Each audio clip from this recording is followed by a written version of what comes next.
మొక్కలు నాటాలంటే ఎవరైనా ఏం చేస్తారు? భూమిని చదును చేస్తారు, గుంత తవ్వుతారు. కానీ మంచిర్యాల జిల్లా బెల్లంపల్లి ఎంపీడీఓ ఆఫీసులో అధికారులు మాత్రం భారీ చెట్లను నరికేశారు.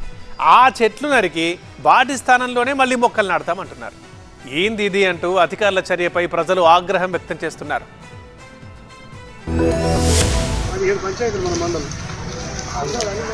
మంచిర్యాల జిల్లా బెల్లంపల్లి ఎంపీడీఓ కార్యాలయం ప్రాంగణంలో భారీగా చెట్లను అధికారులు నరికివేయించారు. ఎంపీడీఓ కార్యాలయం ముందు నిర్మించిన మహిళా శక్తి క్యాంటీన్ ఓపెనింగ్ కు ప్రజాప్రతినిధులు ఉన్నతాధికారులు వస్తున్నారంటూ అక్కడున్న చెట్లను నరికివేయించారు అధికారులు. దాదాపు 10 నుంచి 15 చెట్లపై గొడ్డలు వేటు వేశారు. ఇందులో భారీ వృక్షాలతో పాటు ఏపుగా పెరిగిన టేకు చెట్లు కూడా ఉన్నాయి. మహిళా శక్తి క్యాంటీన్ ప్రారంభోత్సవానికి వచ్చే ప్రజాప్రతినిధులు ఉన్నతాధికారులతో మొక్కల్ని నాటించేందుకే ఈ చెట్లు నరికేశారన్న టాక్ వినిపిస్తోంది. ఎంపీడీఓ కార్యాలయం ఆవరణలో మొక్కలు నాటేందుకు చాలా స్థలం ఉందంటున్న స్థానికులు ఆ స్థలం మొత్తాన్ని వదిలేసి భారీ చెట్లను నరికి ఆ స్థానంలో మొక్కలు నాటించాలనుకోవడం ఏంటని ప్రశ్నిస్తున్నారు.